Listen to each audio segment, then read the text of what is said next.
Guess what? It's silent movies time. Mr. Checker laying down the law. You can watch, you can suspect, but you can't hear Shane Horgan. What's he saying to the guys? Well, I'd say from defence, he's telling the wingers to get a little bit deeper. There's a lot of space in behind that Ireland can exploit. From an attack point of view, he's saying, keep on doing what you're doing. This type of rugby is contagious, but it's contagious for Ireland. Ireland are getting into a slug out playing the game that Australia want them to play. I think Australia can play that game better. Ireland need to rein it in, and Australia need to keep on doing what they're doing. They don't want to. They're playing a game a little bit too loose. They're throwing that 50-50 pass. We saw with Zebo, if he hadn't thrown that ball, if he'd have kept it, Australia were in big trouble, and they wouldn't have got back into the game as easily as they did. All of a sudden now, it's on. And I think Australia are better playing the type of game that's going on out there today. I tell you something, if Shane Horgan hadn't come down from the mountain with 2 tablets of stone, he couldn't have been more correct. Yes. Contagion is spreading, and we're trying to say, well, we can be like Australia. We can't. We have to play like Ireland, not like Australia. Why can't we have the same ball skills as Australia? Oh, look, if you want to get in that argument, fine, but we don't. We might have them next year, 10 years from now. We don't have it now on this pitch. What Czech is saying, these guys, is what they said to Lewis Hamilton at refuelling. They say, keep your boot on the floor and keep it in top gear. But that's the game Leinster have been playing for the last 3 or 4 years, George, isn't it? Give me a break. They don't play Australia every week. They play Cast and Zebre and Benetton Treviso. Now, sitting on the bench, believe it or not, the 3 wise men, Jenny, Cooper and Beale, 3 of the best players in the world Australia have on the bench. Well, whether they'll bring them on the way they're playing, but especially people like Quade Cooper and Curtly Beale, we thought when the game loosens up that they'd become a factor. The game is loose. They must be on the bench going, please let me out there, let me show off. The Ireland attacking game is actually working quite well. Just need to be a little bit more controlled on their passing, and to stop Australia they need to get into the offensive passing channels and not let Australia offload. Fantastic, fantastic. Can it get any better than this, Ryle Nugent? Oh, I don't know if it could get any better than this. It's just a wonderful, wonderful test match. But first thing we have to say, Donal, technology and Conor O'Shea's box of tricks puts us firmly in our place. That was not a forward pass, but... Yeah, well, in fairness to Conor, he has the fancy Dan machine and the drawings and all that. I'd still like to see the grounded again. I accept not forward. Well done, Conor. Grounding, we just have to go back and have another look. It'll be debated. He'll never let it go. So then, final 40 of the Guinness Series for November 2014. It's been wonderful to watch so far. What does the last chapter of this particular book have in store for us? Carry back. Tackle from Peter O'Mahony. Phipps, who's blown so hot and yet so cold as well throughout that opening 40 minutes. And it's there for Rob Kearney. And Kearney has a look to see what's in front of him and then changes his point of attack, asking Zebo to come onto it, but Simon Zebo not able to control it, and it's back with Australia. And Folau thought about the pass and then changed his mind, rightly so, as Jamie Heaslip came out of the line. Stay there. Advantage over. Tamua, Kuridrani, or in fact Kepu. Ball is now with Kuridrani. Loose pass, but he's picked it up, and Mike Ross just grabs hold of his shirt and holds on. Foley. A little bounce in front and up to Tommy Bowe. Sexton. Bowe happy to chase, kick, crossfield slightly. Bowe couldn't compete. It's now with space. He has precious little time with ball in hand.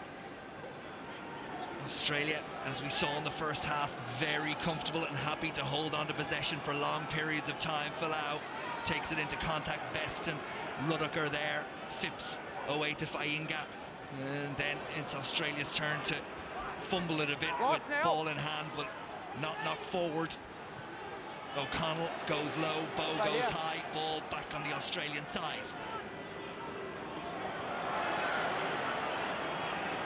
Possession held, tackles being made. Tamua tries to go in behind. Heaslip uses the boot and then the body to secure possession for Ireland. Murray to McGrath. Murray once more.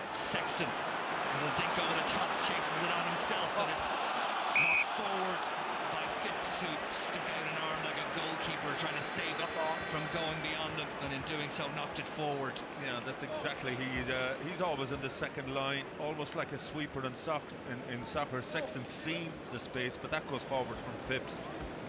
Knock on, but there's a worry for Australia because Tevita Kurandrani, who created havoc in that opening half, he's gone down on his ankle. And in fact, Curtly Beale, not in the squad a couple of weeks ago, the controversial figure in Australia, he's about to make his re-entry. And there he is, and while Beale readies himself, some attention also for one of the Irish players, Peter O'Mahony. Kurandrani is a big loss to Australia. I mean, his physical presence sucks in 2 or 3 defenders, and then he has Folau running behind him, and he always manages to get a hand away. He's fighting with the Australian doctor to stay on the field. He wants to buy some time.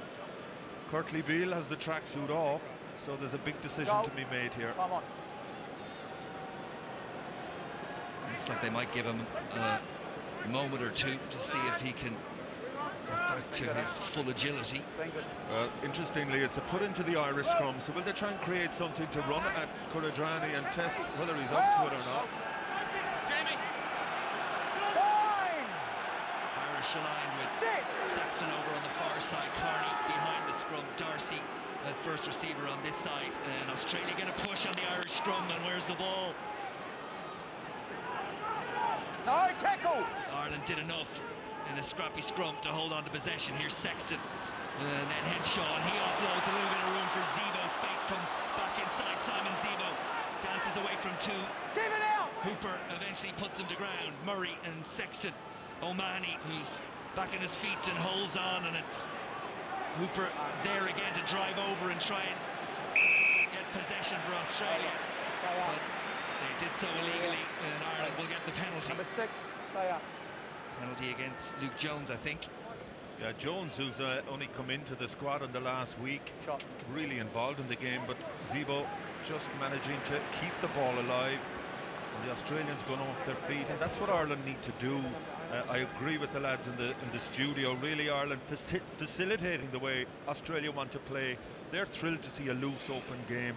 They're the masters at that, so Ireland really need to tighten up. Kurandrani's down receiving attention again as Jonathan Sexton lines this one up for an attempt at the first points of the second half.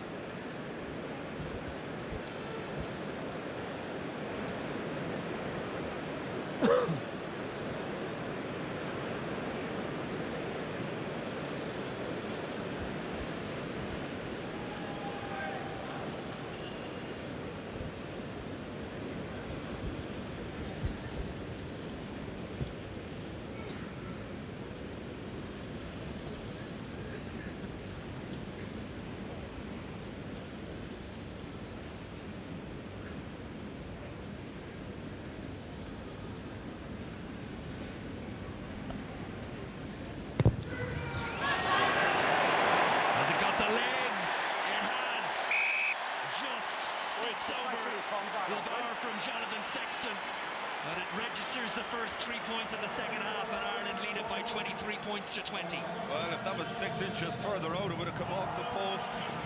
Sexton just having enough to squeeze over the post. How important will that kick prove? Kurandrani's still on the field. And Beale is on his way, and Kurandrani eventually, the head goes down and accepts that he has no further part to play in this test match. And Curtly Beale is back in international action. Foley with the restart. Really well taken by Rob Kearney. Looked like he was going to get smashed, but stepped away from the tackle. Well, he just buys time for himself. Both fullbacks at the top of their game at the moment. It's out on the full. This one going out on the full and watched in by Foley. And it'll give Australia a line out just outside the Irish 22. Yeah, that's a mistake. Australia taking it quickly, and Ireland need to be on their toes, and it's Curtly Beale, that's forward. Yeah, definitely forward that time. But again, it just shows you where the Australian mindset is. Ireland just asleep, fell asleep for 1 second. The Aussies seizing them out, and again it's Tumua, the inside pass, but just marginally forward. But it just shows you Beale, he may have only arrived, I think, on Monday, but jet lag, not a problem from what we've seen there. Yeah, just forward. Unless Connor's box proves otherwise. Come back.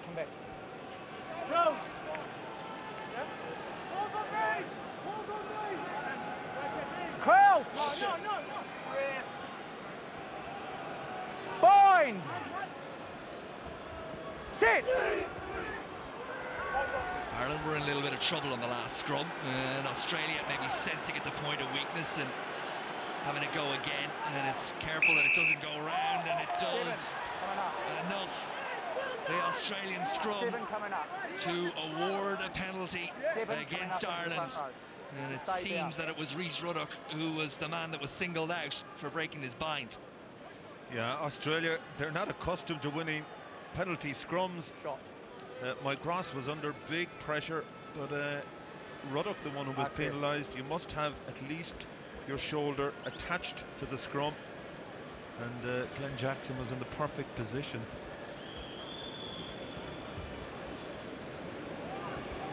It's an interesting one, because as good as Foley has been throughout the series, he looked less than convincing, even with the ones that went over in the first half. Well, as I said, his last kick from in front of the post, he actually kicked, the kicking tee nearly went as far as the ball.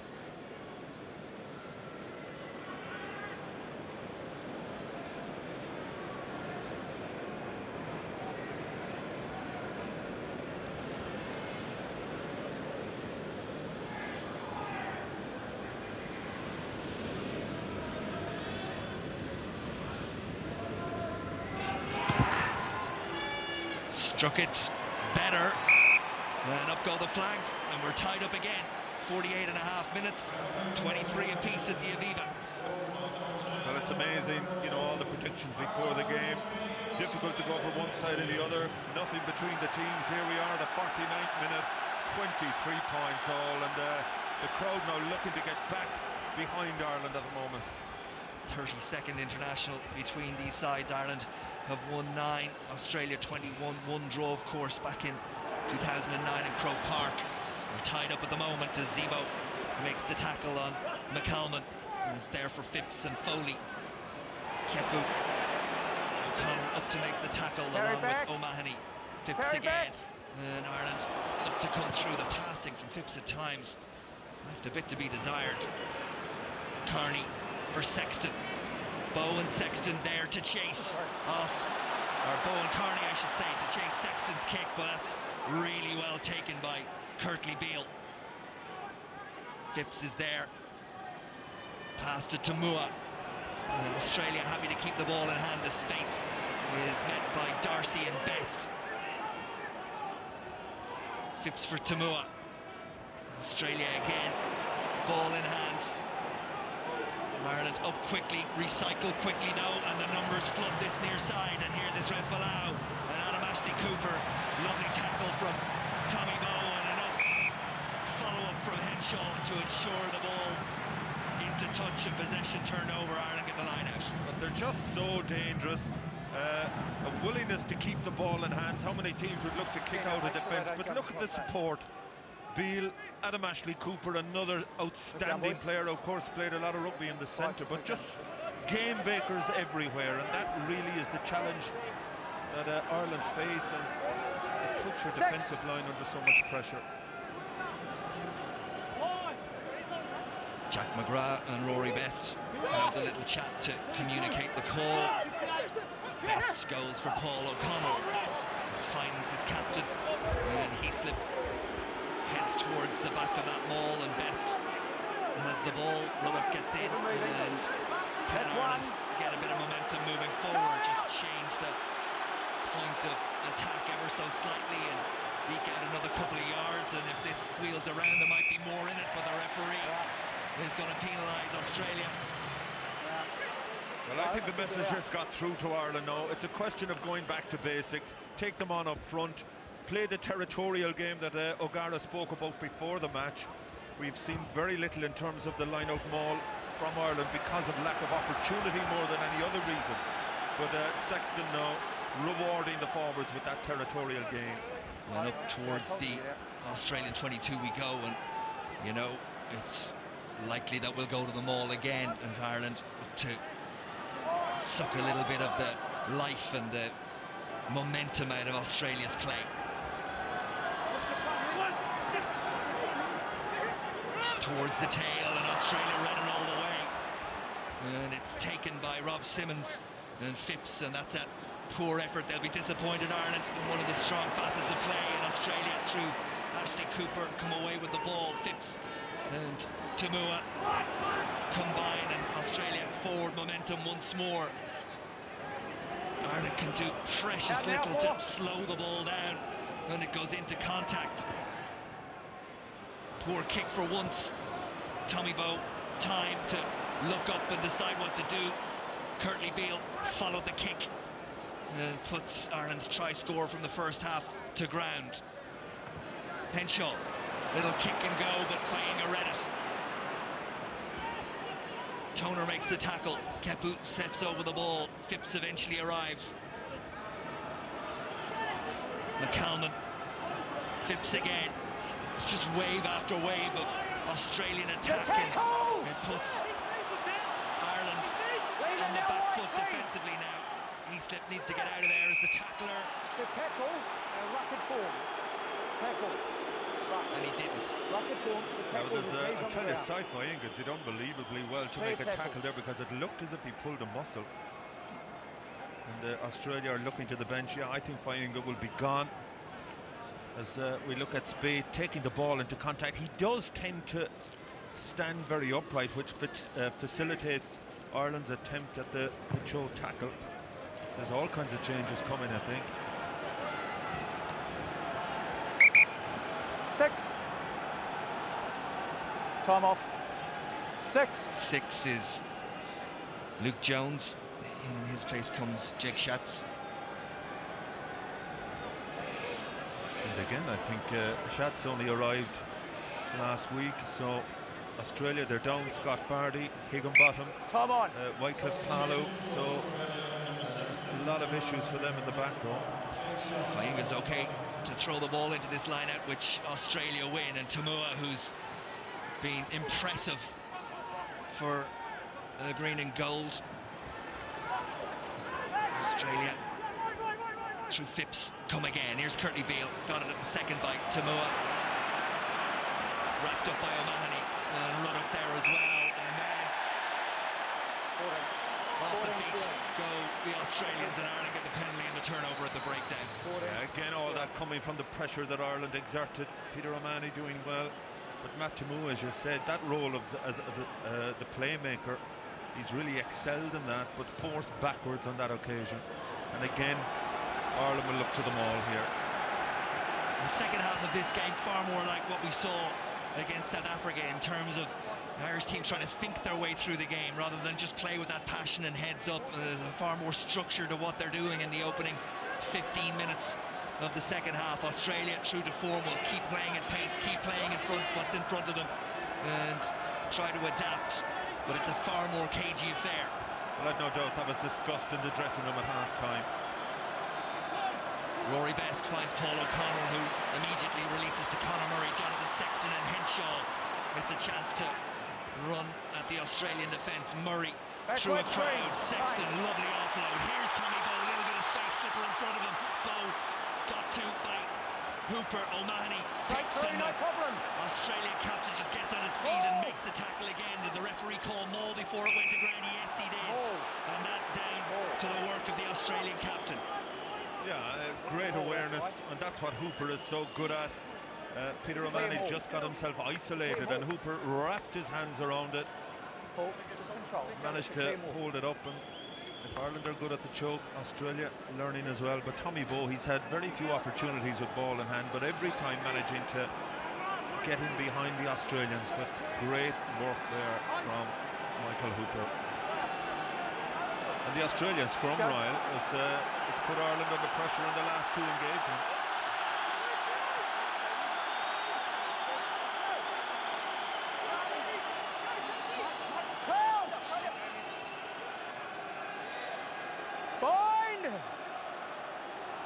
Sit!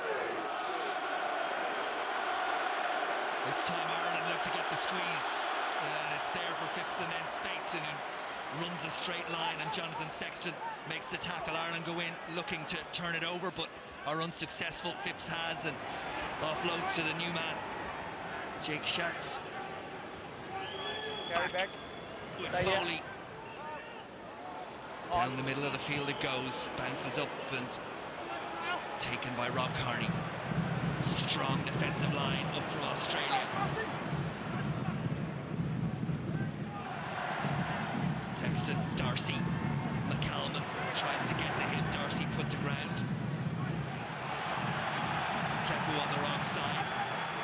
Referee says get on with it. O'Mahony runs into a strong tackle. Heaslip tries to find a way around. That was around the neck of the jersey, but the referee happy to let it play. Bow held on as he saw Beale approaching. Murray, space opens up in front of him, and then Ireland, do they knock it forward? Looked like it did from this angle, but the referee says no. Darcy, Stephen lost! Murray, O'Connell.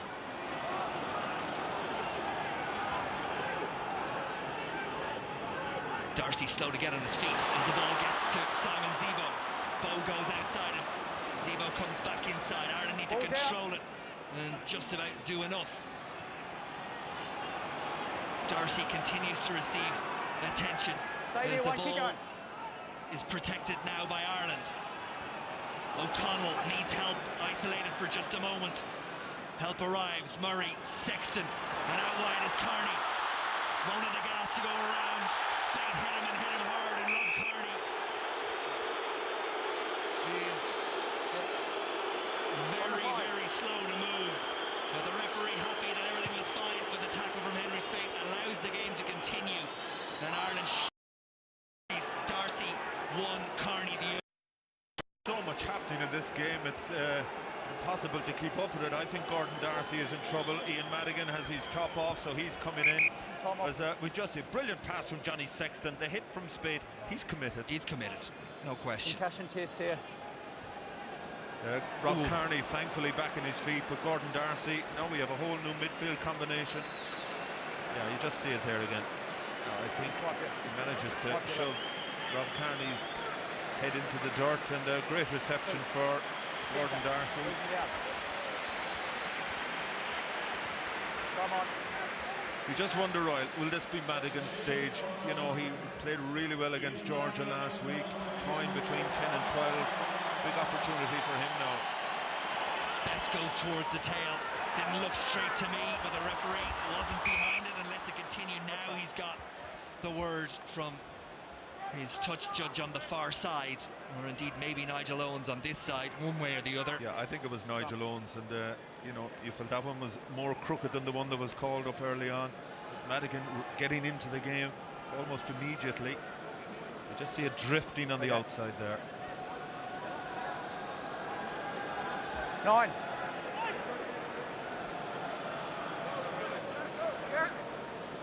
Down the middle.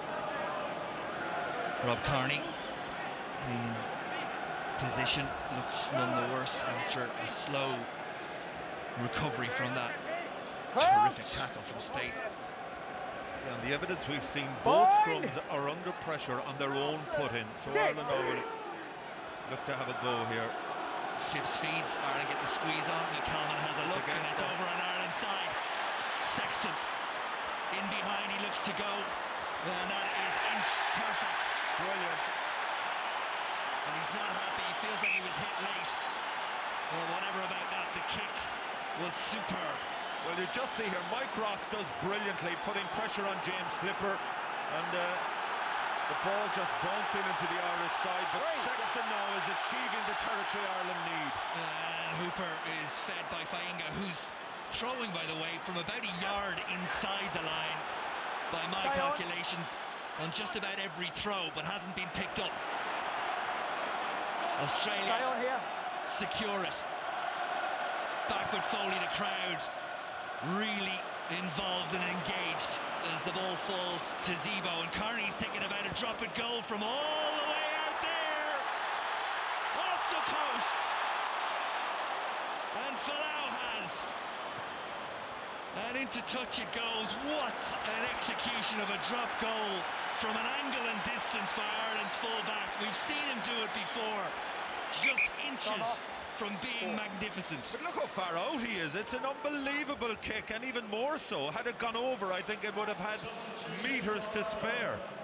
He's done that for Leinster in the past, but he hit that one absolutely on the money. Oh, what a kick. And while the crowd absorb that, Ireland make a change. Foley is in after his man-of-the-match performance last week against Georgia. Into the second row, Devon Toner makes way. 1-9. Yeah, and at least he'll have the comfort of O'Connell with him. As a pairing, they've done well for Munster this year. Best goes towards Paul O'Connell in a shortened line. Now Conor Murray did well to get away from his opposite number as he got the ball and the man as well, and back to O'Connell and Best, and Rory Best puts the head down. O'Connell in to protect Ross there also, and Murray Get out. and Sexton, and then Heaslip and McCalman, his opposite number, tries to execute the choke tackle, but Rhys Ruddock was there to secure possession. And had the referee called maul on this occasion? No, he has not. Sexton, as Spate was lurking, thinking about an intercept. Ireland put the ball down, but Kepu looks to step over it, and then the referee sticks out an arm, and there's so much going on at the breakdown. Number 1. How he makes a decision there, I'm not sure, but it's gone Ireland's way. 9. You don't need to tell me. Yeah, really, I mean, the collisions that we've seen in the contact area, it looked as if the ball was back on the Australian side, and Carney, well, we've just seen the drop goal. Could you hit it any sweeter? Yeah, The inch of the width of the post, denying Ireland a 3-point lead. No, we're not allowed to. Right? I'm with you.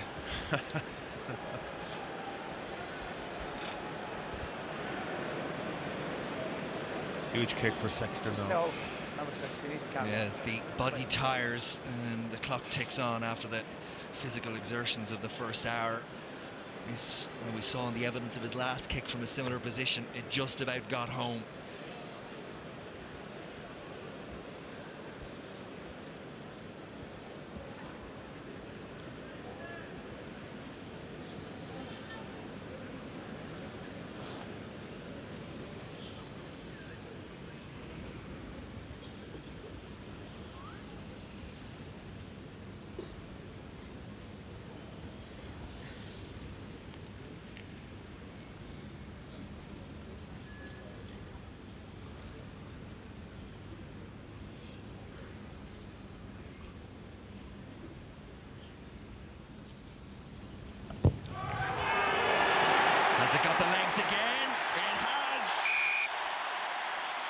Judges' flags go up, supporters' flags go up, and Ireland 3 points to the good, 26 points to 23. Yeah, in the context of this game, that is a huge kick. Not easy by any manner of means, and to be fair to Johnny Sexton, he has shipped a huge amount of hits, just as he did playing for the Lions against Cheika's Waratahs in the Lions tour. And the magician is now on. Quade Cooper coming in for Bernard Foley. Foley leaves. Quade Cooper takes the ball and will look to weave a spell and finish this one off for Australia, but lots of work for them to do. Yeah, and interestingly, Royal, 3 of the Rugby Championship games against South Africa, against New Zealand and against Argentina, Australia were leading in the last 10 minutes and they lost the game, so you just wonder psychologically where their heads are. Bow waits and receives. Outside. And brings play up to the Irish 22. What's been noticeable about the last 15 minutes or so is the amount of time that has been spent in the Australian half. It's inside. Ireland far better in terms of territory. And there's a kick for Zebo to chase. And almost by Madigan, who came onto it at pace. And Ireland got Australia turned and the kick over the top. And Carney comes charging onto it. But it's dealt with well, and Falau has the time to kick it away. Breathtaking. It's breathtaking test match to watch. Both sides playing close to the top of their game. Yeah, and again, pinpoint kick from Sexton, but really well, and Conor Murray spotting the space. But look at Carney down, and Australia just about getting it out of Is he play. on now? Carney's had a God. massive game. Thank you.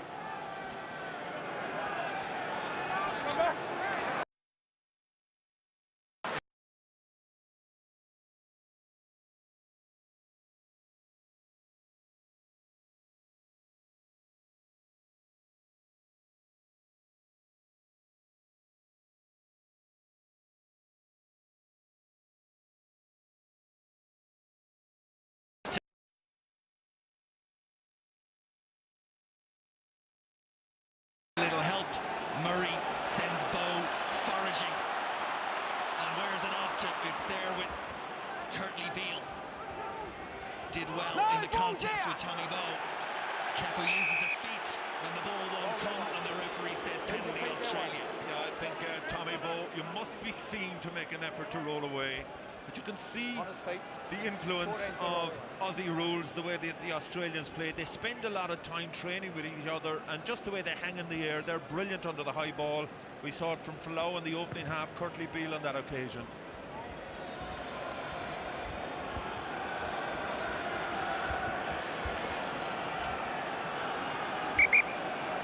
Time off.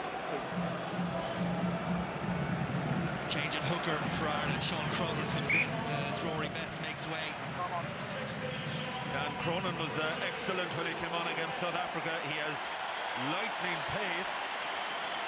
In terms of impact subs, Irish 15. Ireland with Madigan and Cronin have played two big cards, and they don't really give Australia easy ball as Ruddock again gets himself involved in trying to get a choke tackle, and it doesn't come off, but it puts pressure on Australia. Ashley Cooper takes the ball up. Fainga, who has taken so many knocks, I'm surprised he's still on the pitch, but he battles on. Tamua hit by Heaslip, but the ball is transferred, and Quade Cooper has a look up in the space in behind Conor Murray, and the ball will bounce, and Murray needs to be careful, and it's now in touch, but well, the indecision coming, it was millimetres. Yeah, well, Rob Kearney was trying to make sure that Ireland got the throw on the line, but it didn't happen. His elbow just on the line. A little bit of hesitancy there, but again, Matt Tamua, some of his offloads right on the gain line have been sublime. Substitution for Australia. Number 21 will get here for number 9, Nick Phipps. The big names and the players of talent continue to come for Australia. Guinea is in at scrum half as Phipps makes way. Yeah, so it's the old Queensland Red combination now, reunited. Guinea. Sexton, I think, is struggling as well. Spent a little bit of time with the medical team. Murray also. Just at this point, as we head towards the final 10, Ireland just shipping a couple of knocks and some players struggling out there as the reinforcements arrive for Australia. Well, I think Guinea and Cooper have 106 caps between them, so that is phenomenal intellectual intelligence to be able to bring into a half-back pairing at this stage. As Éanna Falvey, the Ireland doctor, obviously worried about a bang that Conor Murray has taken, and of course concussion issues now, so everybody has to be so careful, but it looks as if he's fit to continue. Come on. 3. Middle. Yeah, 3. Middle.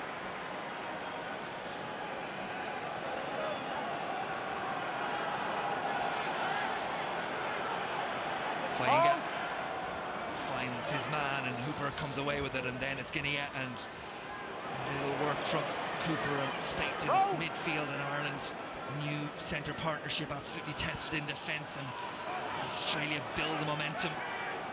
Tamua sets it up. Fainga is engulfed by 3 Irish players, but still finds a way to duck the head out and present the ball, and Cooper offloads, and Hooper is on his shoulder, and Australia are throwing everything they have.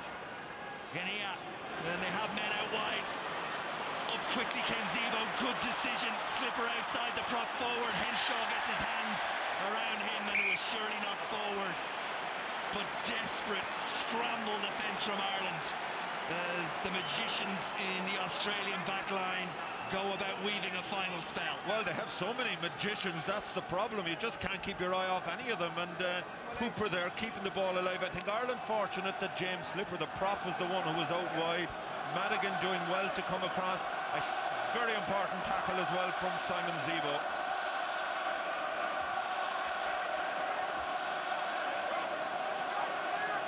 Well, as Donald was pointing out before, the problems at scrum time for both sides have been in this second half when they've been putting the ball into the scrum. And it's Ireland's turn now, Cronin into that front row.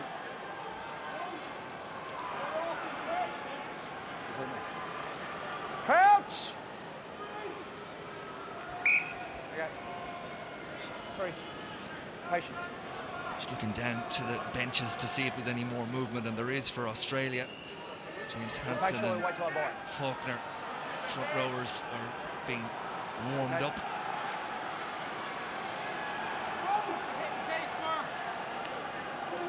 Crouch! Bind! Sit!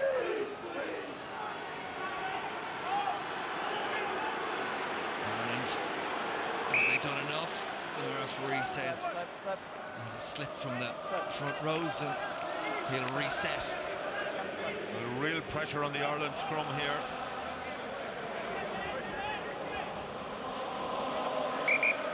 Well, they're going to make the change now. 2 and 3 make way. That's Fainga and Kepu, and in come Hansen and Faulkner. Yeah, Fainga's had a fine game for Australia. He's been shipping the knock there for the last 20 minutes. And Faulkner, I think it's only his second test. So he's going to go up against Jack McGrath. Amazing. James Slipper on loose head side for Australia. He's 25 years of age. And this is his 62nd cap. So don't worry about capping young forwards in Australia. Simmons in the second row, 25, 49th cap today. Crouch!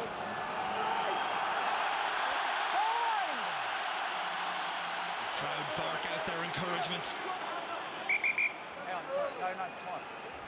Time. Sorry, I've had to cook 9 in green. I 9. think there's still worries about Conor Murray. Head injury. Yeah, Yeah, the referee. and you can Been called off by the doctor. see why. His body language is being a little Stopped because of lethargic. that. Yeah, No. and tis I had Éanna time Falvey, off. the Listen, Irish it's time doctor, off. got a message in That's the through. issue, He went sorry. up to Nigel Owens. Nigel Owens, the assistant referee, and told him he wanted Conor Murray off the field. And he's been watching him, and in fairness, there has been rightful criticism about way head injuries have been managed, but that is an example, no matter what, that it's the right thing to do, and credit the Irish medical team for doing that. Yeah, no question about it. I mean, the player will always want to stay on in the heat of battle here. 9 minutes to go, 3 points between the teams. Nobody questions Conor Murray's bravery, but Éanna Falvey, right call. And in comes Owen Redden, captain last week of the Ireland team that faced Georgia. Big role to play in these final 8 minutes. And it's a better scrum from Ireland in terms of locking out their own possession. And now they need to use it, and they've held on a long time, but now peel away, and Redden can see it, and he'll execute the final part of the drill, and into touch it goes, and Australia will get possession through the line out. Halfway between the Irish 22 and 10-metre line. There's going to be another change, and in comes what can only be described as a beast of a man, Will Skelton, into the game. This guy is unreal. He's 23 stone, 23 years of age. I tell you, he hit Johnny Sexton in that Waratahs game against the Lions, and I honestly thought Sexton would never get up again. How he did, unbelievable. This guy is just a wrecking ball. As Conor O'Shea said, he's an entire front five in one man.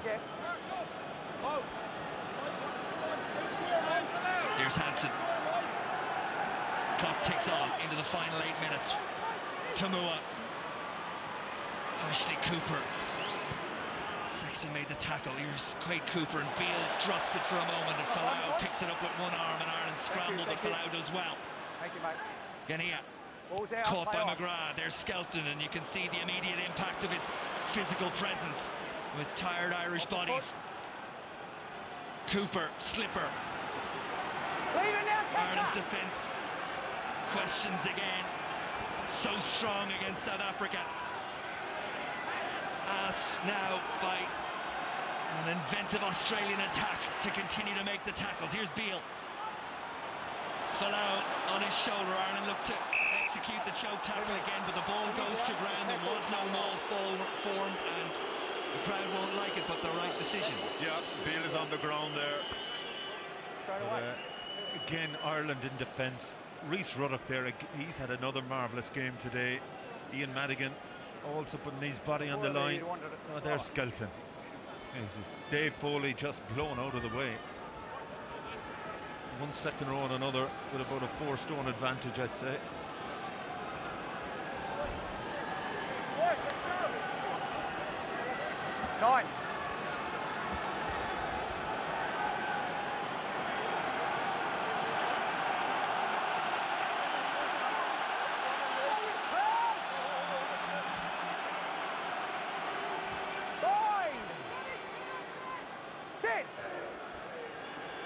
Guinea giving the signal by the referee to put the ball in. Front rows go down on this near side, and the referee says slipping feet, and then we'll reset. All 6 down there. I'm here. Well, for a game that ebbed and flowed in broken play in the opening half, it's come down to the set pieces now. Every scrum, every line out being contested ferociously.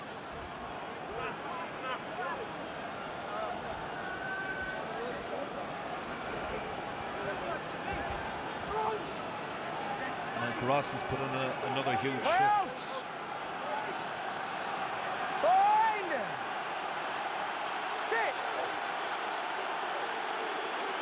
And he feeds.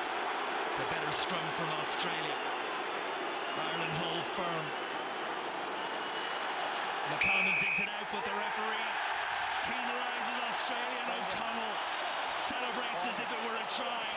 Binding against the front row. Cronin seems to be the one that's receiving most of the plaudits, but that's one for the front 5 to enjoy. Well, it was a great hit from Ireland there. The ball, it was just hanging in there. There's no hook from Australia. That is the problem. Australia are under so much pressure, the hooker can't take his leg off the ground. And the second drive just coming in. You just see it, the ball hits in there. Time off. And it's Hudson, the hooker goes to ground. Time off. The pressure that's put on. Look at the reaction. Rodney Ayew at Rory Best. While that's happening, they're happy that Conor Murray clearly is okay. He's gone through the protocols. He's back, and Redden makes way. O'Connell slaps it back, and Ruddock does well to just about hold on to possession. He's flipped by Skelton like a fish in a pan. Stay on. Ball's out. O'Connell can't control it. He slipped, ball bobbles away from him, but Ireland's number 8 does just enough. Ireland scrambling back. They should have been in control of the ball from that set play. Instead, they find themselves back inside the 22, and Murray, is he going to take this kick on himself? He is. O'Mahony's the man outside. Folau has the time. O'Mahony not chasing up particularly hard, holding the line. Curtly Beale with O'Connell in front, and out wide they go. It's Adam Ashley-Cooper. We're inside the final 4 minutes. A try now would be devastating from Ireland's perspective. Guinea down the narrow side. Henshaw holds his line and allows Zebo make the tackle. Ireland back on their 22. Skelton offloads. McCalman, Quaid Cooper. Ball knocked forward. Ireland will get another reprieve. The scramble defence does just enough. 2 Irish players out on the far side, unable to get back to their feet, and Madigan needs to get this one off the park, and doesn't. Spate will come up. Madigan will make the tackle. Ireland are down to 13. If Australia go wide, they could be in all sorts of trouble. Quaid Cooper back inside to Guinea. Tackle from O'Mahony is immense. Ireland come pouring through. Australia just about hold on. Stay on there. 2 Irish players back on their feet now, but looking like they're not going to be able to make much of an effort in terms of defence. Australia continue to keep it in tight. Inside 3 minutes, Tamua ships it to Robinson.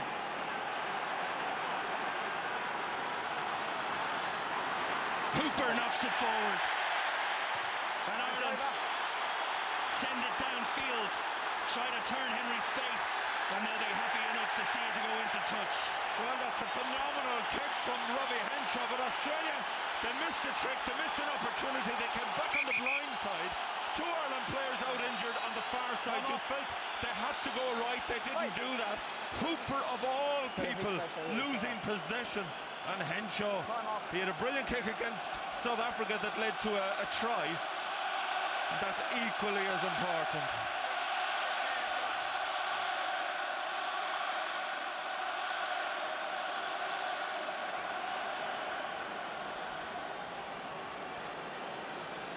And Rob Kearney is one of the Irish players who was receiving attention, and he ain't going to play on Felix Jones into the game.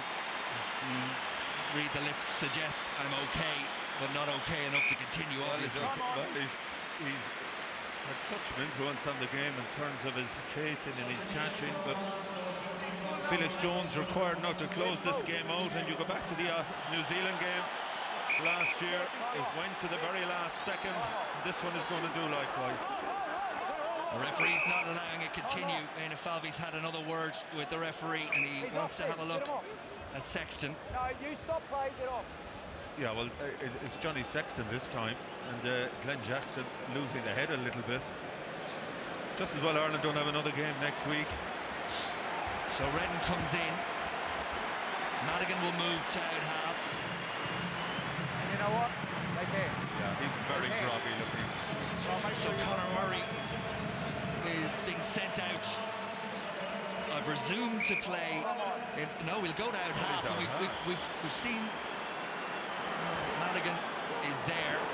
He's lined up in a defensive system. Conor Murray at first at out half, but Henshaw now they weave the plays, and Spate appears over on the far side, and we're inside the final 2 minutes, and Ireland are literally being bandaged together in order to try and hold off. And what about that for a captain's effort? But still the ball comes out, and away it goes from Robinson, and Ireland continue to make the tackles. O'Mahony, another huge one.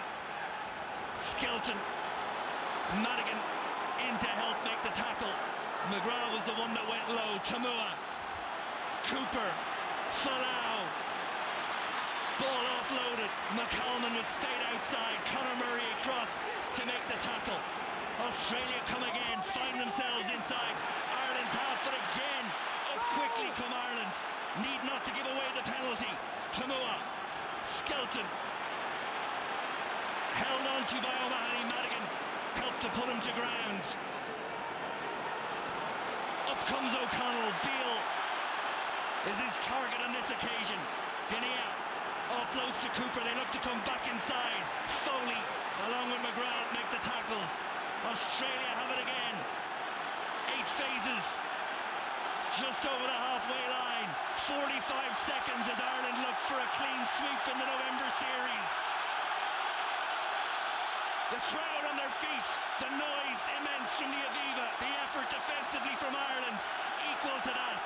As Australia, who gave Ireland a 17-point head start, trail by 3 and come looking for one more go. Ashley Cooper goes to ground. Bowe positions himself, and Ireland get the penalty. And they're on the feet around the Aviva. And the crowd and the players believe that that is that.